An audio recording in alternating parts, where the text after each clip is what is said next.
নমস্কার, story officially চ্যানেলে আপনাদের প্রত্যেককে স্বাগত। আমি আজকে ছোট দুটো কাহিনী বলছি। একটা হলো এই 4 যুগের মধ্যে কোন যুগ শ্রেষ্ঠ, আর একটা হলো যখন মানে দ্বারকাপুরী সমুদ্রের জলে ডুবে যায়, তখন ভগবানের যে 8 পাটরানী তারা ভগবানের সঙ্গেই চলে যায়, কিন্তু ভগবানের 16,108 জন পত্নী যে আরও ছিল, যাদেরকে নাকি ভগবান উদ্ধার করেছে, তাদেরকে সমাজে একটা পরিচয় দেওয়ার জন্য ভগবান তাদের সঙ্গে বিয়ে করেছে যে তারা ভগবানের পত্নী। কিন্তু তারা উদাস হয়েছিল, কারণ তারা ভগবানের সঙ্গে যায়নি। দ্বারকাপুরী যখন ডুবে যায় সমুদ্রের জলে, তখন বজ্র নাম তাদেরকে বৃন্দাবনে নিয়ে আসে। এটাই ভগবান আদেশ করেছিল। বজ্র নামকে ভগবানের যে ছেলে ছিল, তার যে ছেলে, তার ছেলে হলো বজ্রনাম। বজ্রনাম কিন্তু মৃত্যু হয়নি। ওই যদুবংশ সাপে সবার মৃত্যু হলেও কয়েকজন কিন্তু বেঁচে ছিল। যেমন উদ্ধব, সেও কিন্তু যদুবংশের ছিল, কিন্তু সে ধ্বংস হয়নি, তার মৃত্যু হয়নি। এবং বজ্রনাম, সেও তাকেও ভগবান রক্ষা করেছিল, যে তার যে আরও পত্নীদেরকে রক্ষা করার জন্য বজ্ররামের কাছেই দিয়ে গেছিল, আর বজ্ররাম তাদেরকে নিয়ে বৃন্দাবনে এসেছিলেন। তাই আমি আজকে এই দুটো কাহিনী বলছি। প্রথমে বলছি যুগ। এই 4 যুগের মধ্যে বলছে সত্য যুগ, তারপর ত্রেতা যুগ, তারপরে দ্বাপর যুগ, তারপরে কলিযুগ। পাপী কলিযুগ বলা হয়েছে, যে তারপরে পাপী কলিযুগ। তাই এই 4টা যুগের মধ্যে কোন যুগ শ্রেষ্ঠ,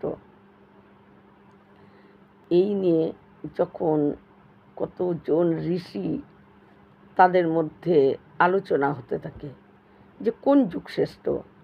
তাই ঋষিরা কলিযুগকে পাপী কলিযুগ বলে। পাপী কলিযুগ,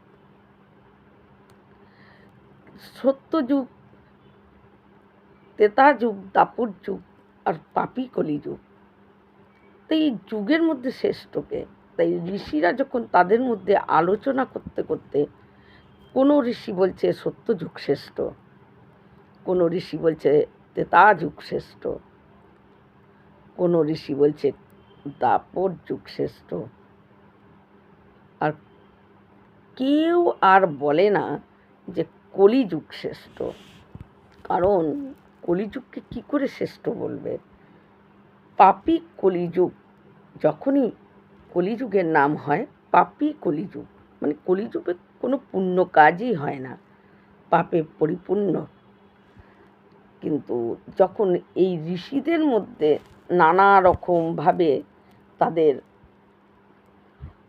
তর্কাতর্কি আরম্ভ হয়ে যায়, কেউ বলছে যে কি করে সত্য যুগের উপরে আর কোনো যুগ আছে, কেউ বলছে ত্রেতা যুগ, ভগবান শ্রীরাম যেই যুগে জন্মগ্রহণ করেছে তার মতো যুগ আর অন্য কোনো যুগই নেই যেখানে রাম রাজা।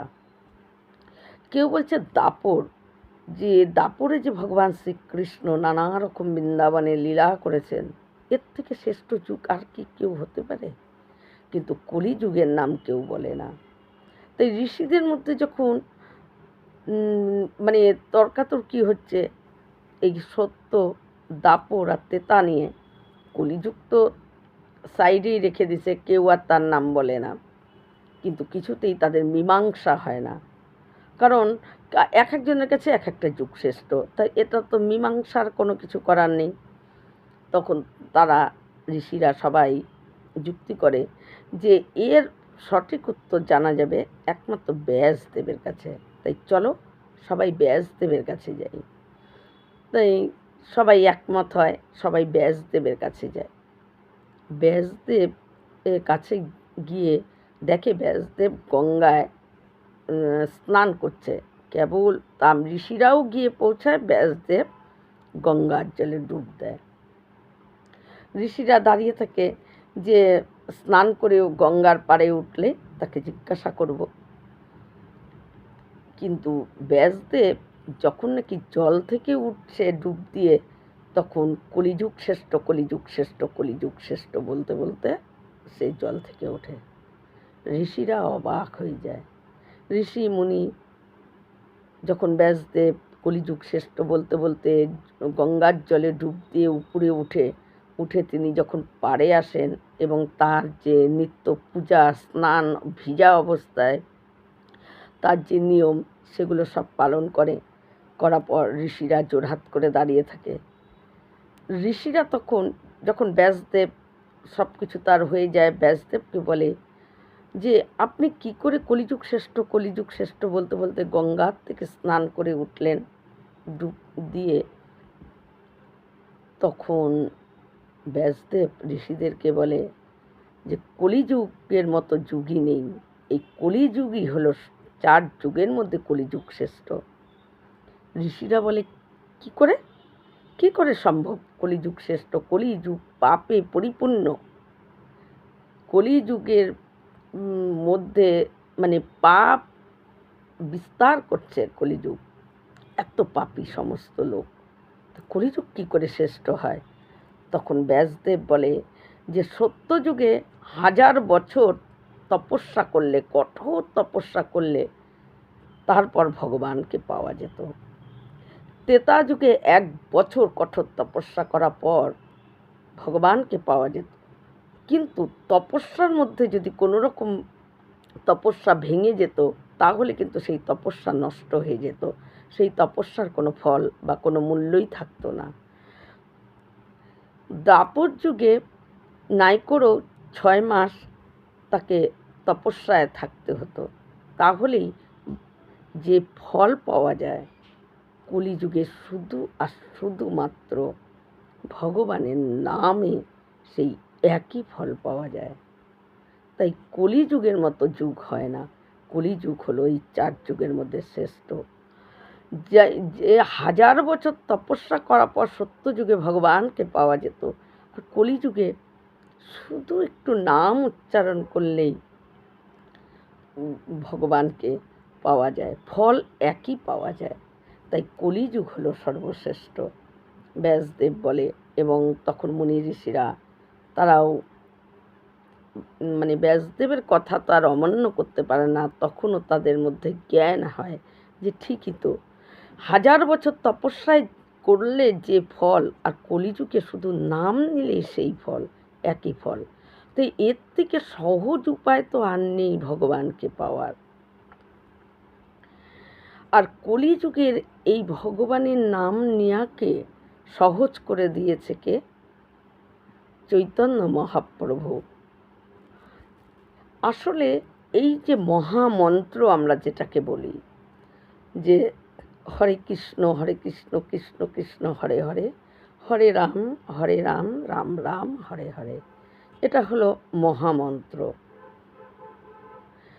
কিন্তু এই মহামন্ত্র আগে ছিল বৈদিক মন্ত্র, যা ঋষি মুনিরা এই মন্ত্র উচ্চারণ করে তারা লাভ নিতে পারত। কিন্তু সাধারণ মানুষ, আমাদের মতন কলির জীব, তাদের পক্ষে এই মন্ত্র উচ্চারণ করা সম্ভব ছিল না। কারণ কলির জীব, তাদের সময় কইয়ত, তাদের ধৈর্য কইয়ত। যেহেতু বৈদিক মন্ত্র মানে কি ছিল, যেহেতু ওই এখন যেরকম মহামন্ত্রে আগে কৃষ্ণ বলা হয়, সেই বৈদিক মন্ত্রে আগে রাম বলা হতো। হরে রাম রাম রাম হরে হরে, হরে কৃষ্ণ কৃষ্ণ কৃষ্ণ হরে হরে, রামকে আগে রাখা হতো। তাই রাম যেহেতু আগে ছিল, সেটা ছিল বৈদিক মন্ত্র। সেই মন্ত্র অনেক নিষ্ঠা সহকারে উচ্চারণ করার উচিত, তাছাড়া পাপ লেগে যায়, আমাদের দোষ লেগে যেত। কিন্তু এই বৈদিক মন্ত্র উচ্চারণ করার জন্য আমাদের মতন সাধারণ মানুষের এই বৈদিক মন্ত্র উচ্চারণ করতে পারতো না, কারণ বৈদিক মন্ত্র উচ্চারণ করতে গেলে তার অনেক নিয়ম নিষ্ঠা, অনেক কিছু পালন করে তারপরে সেই মন্ত্র উচ্চারণ করতে হয়। কিন্তু মহাপ্রভু তিনি এই বিচার করেন আমাদের জন্য, এই কলির জীবের জন্য। তিনি শুধু এই চিন্তা করেন যে এই মহা মন্ত্র যেহেতু বৈদিক মন্ত্র, সাধারণ কলির জীবের তো এই মন্ত্র উচ্চারণ করতে পারবে না, তাদের অত ধৈর্য কই, তাদের অত সময় কই, কলির জীব তারা। কিন্তু তারা যদি এই মন্ত্র জপ না করতে পারে, তাদের উদ্ধারে, কলিযুগের উদ্ধারের পথ তো শুধু একটাই। এখানে ধ্যান, তপস্যা কোনো কিছু কাজ করে না কলিযুগে, কোনো দরকারই নেই। কলিযুগে ধ্যান করা বা হাজার বছর মানুষের আয়ু নেই, কী করে সে ধ্যান করবে, তপস্যা করবে? কঠোর শীতের মধ্যে জলের মধ্যে দাঁড়িয়ে কী করে সে কঠোর তপস্যা করবে? গরমের সময় আগুনের সামনে দাঁড়িয়ে কী করে সে তপস্যা করবে? এই যুগে তো তপস্যার কোনো ফলই নেই, আর তপস্যা পরিপূর্ণ কলিযুগের মানুষের পক্ষে করা সম্ভব না। কলিযুগের মানুষের উদ্ধারের একমাত্রই পথ হলো এই মন্ত্র জপ করা। কিন্তু এটা যেহেতু বৈদিক মন্ত্র, এই মন্ত্র তো সাধারণ মানুষ জপ করতে পারবে না, কিন্তু তাদের উদ্ধার হবে কী করে? মহাপ্রভু তিনি আমাদের জন্য তিনি এই চিন্তা করেন। তিনি তখন কি করেন, এই বৈদিক মন্ত্র, যাতে বৈদিক মন্ত্র না থাকে, সেই বৈদিক মন্ত্রকেই প্রথমে যে রাম ছিল সেই রামের জায়গায় কৃষ্ণ করে দেয়। আর কৃষ্ণ নাম আগে রেখে রামের নাম পরে রাখে। তাহলে সেই মন্ত্র আর বৈদিক মন্ত্র থাকলো না, সেটা মহামন্ত্র হয়ে গেল। আর এই মন্ত্র যখন তখন জপ করলে এর কোনো দোষ লাগে না। তাই মহাপ্রভু এই মহামন্ত্র, বৈদিক মন্ত্রকে সহজ করে মহামন্ত্র করে দিয়েছিল শুধু আর শুধুমাত্র আমাদের মতো কলির জীবের জন্য। জানে যে এই কলির জীব যদি মন্ত্র, এই কলিযুগের সম্বলই হলো একমাত্র ভগবানের নাম, আর সেই নামই যদি তারা না করতে পারে বৈদিক মন্ত্রের জন্য, তাহলে কলির জীব কী করে উদ্ধার হবে? কলির জীব উদ্ধার কী করে হবে? এদের তো সমানে পতনই হয়ে যাবে। তাই চৈতন্য মহাপ্রভু শুধু এই কলির জীবের জন্য তিনি এই সহজ উপায় করে দেয়। বৈদিক মন্ত্রকে তিনি মহামন্ত্র করে দেয়, রামের জায়গায় কৃষ্ণকে আগে করে। যদি রামের আগে বলা হয় তাহলে সেটা বৈদিক মন্ত্র, আর সেই মন্ত্র উচ্চারণ করতে গেলে অনেক নিয়ম, অনেক বিধি, অনেক নিষ্ঠা মেনে সেই মন্ত্র উচ্চারণ করতে হয়, যেহেতু সেটা বৈদিক মন্ত্র। কিন্তু যেখানে কৃষ্ণ, যেটা মহামন্ত্র, যেখানে কৃষ্ণ, হরে কৃষ্ণ বলা হয়, তারপরে কৃষ্ণ কৃষ্ণ হরে হরে, হরে রাম, তারপরে রাম আসে, সেটা মহামন্ত্র। সেটা শুতে বসতে, খেতে, কাজ করতে করতে, ঘুরতে ঘুরতে, রাস্তা দিয়ে যেতে যেতে, যে কোনো সময়, স্নান করে না করে, এর কোনো পবিত্রতা, এর কোনো শুদ্ধতা, এর কোনো সময়, এর কোনো নিয়ম, এর কোনো কিচ্ছু নেই। সব সময় এই নাম, মহামন্ত্র নাম জপ করা যায়। যেই নাম, কলিযুগের এই নাম ছাড়া আর সম্বল কিছু নেই। কলিযুগে কোনো একমাত্র সহজ উপায় হলো ভগবানের নাম। তাই এই ভগবানের নাম যাতে সবাই নিতে পারে, তার জন্য বৈদিক মন্ত্রকে মহাপ্রভু মহামন্ত্রে পরিণত করে দেয়, কৃষ্ণ নামকে আগে দিয়ে। আর এটাই হলো আমাদের কলির জীবের উদ্ধারের পথ। এই মন্ত্র ছাড়া কলির জীব উদ্ধার হতে পারবে না। তাই মহাপ্রভু এতটাই দয়ালু, তিনি আমাদের কলির জীবের কথা ভেবে তিনি এই মহামন্ত্র, বৈদিক মন্ত্রকে মহামন্ত্রে পরিণত করে দেয়। আজকে আমি আর একটা যে কাহিনী বলছি, বজ্রনাম।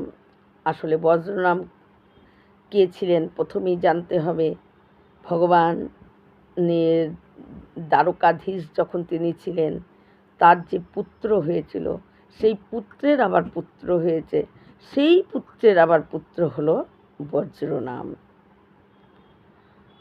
তাই যখন নাকি দ্বারকাপুরী ওই সমুদ্রের জলে ডুবে যায়, তখন ভগবানের যে ৮ পত্নী ছিল পাটরানী, ৮জন ছিল পাটরানী, আর ভগবানের মোট স্ত্রী হলো ১৬,১০৮ জন।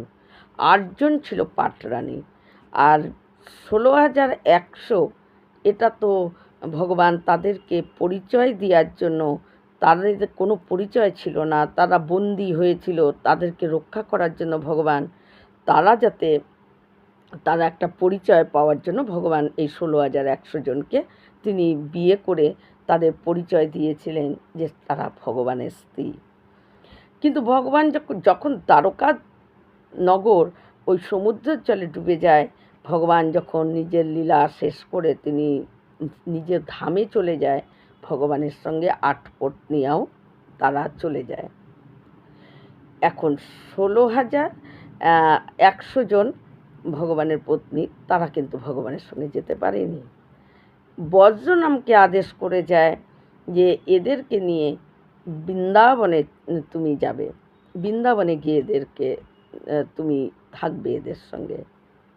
তাই যদুবংশে উদ্ধব, বজ্রনাম এরকম কয়েকজন, ৩-৪ জন কিন্তু যদুবংশের মানুষ, তাদের মৃত্যু হয়নি, তারা ছিল।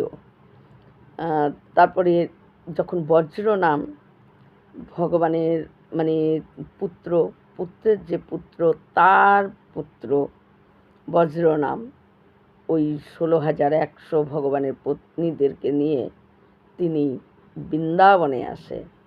কিন্তু ভগবানের ওই ১৬,১০০ জন পত্নী সব সময় উদাস হয়ে থাকে, কারণ ভগবান চলে গেছে দ্বারকা নগরী সমুদ্রের জলে, কেউ আর তাদের নেই। ৮ জন পাটরানী ছিল, তারাও ভগবানের সঙ্গে চলে গেছে, আর বজ্রনাম তাদেরকে বৃন্দাবনে রাখে। কিন্তু বজ্রনাম দেখে যে তার ভগবানের যে কৃষ্ণের তার মানে দাদাজির হয়, সেই সে তার পত্নীরা সবসময় উদাস, দুঃখ, মুখে হাসি নেই, সব সময় ওই সবাই একদম উদাস হয়ে থাকে, মনে তাদের কোনো আনন্দ, কোনো কিছুই নেই। তখন একদিন বজ্রনাম কী করে, সমস্ত ঋষি, বড় বড় ঋষি মুনি তাদের কাছে যায়, তাদের কাছে গিয়ে জিজ্ঞাসা করে যে আমি কি করলে যে ভগবানের যে মানে শ্রীকৃষ্ণের যে আমার দাদা হয়, সে তার যে ১৬,১০০ পত্নী আমার কাছে আছে, আমি যে তাদেরকে রক্ষা করে রাখছি, বৃন্দাবনে এনেছি, কিন্তু তারা তো সবসময় উদাস হয়ে থাকে, কি করলে আমি তাদেরকে খুশি দিতে পারবো? আমি তো তাদেরকে কোনোভাবেই খুশি দিতেই পারছি না। কি করলে তারা খুশি হবে? ভগবানের এই মানে আমার দাদাজির এই পত্নীরা সবসময় উদাস হয়ে থাকে।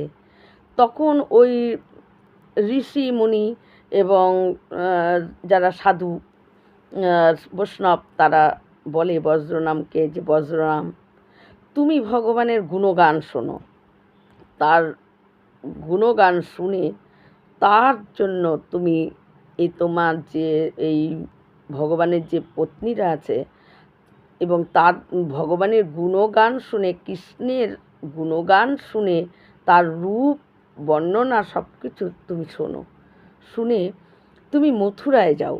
মথুরায় যেই ঘরে ভগবান শ্রীকৃষ্ণ জন্মগ্রহণ করেছিল, সেই ঘরে যে পাথর আছে, সেই পাথর এখনও সুরক্ষিত আছে।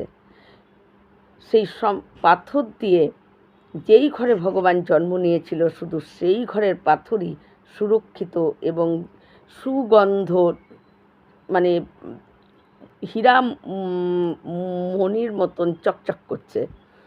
তুমি সেই পাথর দিয়ে তুমি তোমার দাদাজি, অর্থাৎ তোমার দাদার শ্রীকৃষ্ণের মূর্তি বানাও, বানিয়ে তোমার এই দাদাজির যে পত্নীরা আছে তাকে তাদেরকে দাও, আর দিয়ে বলো তোমরা এবার সেবা করো, তাহলে দেখবা এরা খুশি হয়ে যাবে, এরা আর উদাস থাকবে না। বজ্রনাম কী করে, ওই সন্ত ঋষি এদের কথা শুনে বজ্রনাম শ্রীকৃষ্ণ তার লীলা গান, মানে তার রূপ, তার কথা তিনি শোনেন। তার কথা শুনে সে মথুরায় যায়। মথুরায় গিয়ে দেখে মথুরা নগর একদম নষ্ট হয়ে গেছে, কিন্তু মথুরা নগরের খালি ভগবান যেই ঘরে জন্মগ্রহণ করেছিল সেই ঘরের পাথর, মনে হচ্ছে সুগন্ধ, ভগবানের শরীরের গন্ধ যেন তখনও প্রকাশ পাচ্ছে, সুবাস চারিদিকে ছড়িয়ে আছে, আর পাথর দেখে মনে হচ্ছে যেন হীরা। বজ্রনাম সেই পাথর দিয়ে ভগবানের রূপ তৈরি করে, মূর্তি তৈরি করে, মূর্তিটাকে ঢেকে নিয়ে সমস্ত ভগবানের পত্নীদের কাছে গিয়ে সেই ঢাকনা তুলে বলে, সেবা করো, আমি বানিয়েছি। ভগবানের পত্নীরা ওই মূর্তি দেখে তারা খুশি হয়ে যায়, কারণ কৃষ্ণকে তারা দেখতে পায়, তাদের স্বামী, তাদের যে রক্ষা করেছে, যে নাকি তাদের পরিচয় দিয়েছে ভগবানের স্ত্রী বলে, তারা ওই মূর্তি দেখে খুশি হয়ে ভালো করে দেখতে দেখতে বলে, ঠিক আছে তুমি মূর্তি বানিয়েছো, সুন্দর হয়েছে, কিন্তু হাতটা একেবারেই ভগবানের মতনই হয়েছে, যেমন কৃষ্ণের ছিল, দ্বারকাধীশের ছিল, ঠিক হাতটা একদম একরকম হয়েছে। বজ্রনাম তখন ভাবে যে আমার আরও মূর্তি বানাতে হবে, এখানে হাতটা শুধু একরকম এসেছে। বজ্রনাম আবার চলে যায় মথুরায়, গিয়ে আবার আর একটা মূর্তি বানায়। সেই মূর্তি যখন আবার ঢেকে নিয়ে ভগবানের পত্নীদের কাছে দেয়, ভগবানের পত্নীরা দেখে মানে তারা খুশি হয়ে যায়, খুশি হয়ে বলে, এই চরণ দুটো, গোটা মূর্তিটাই তুমি ঠিকই বানিয়েছো, কিন্তু চরণ দুটো অবিকল একরকম।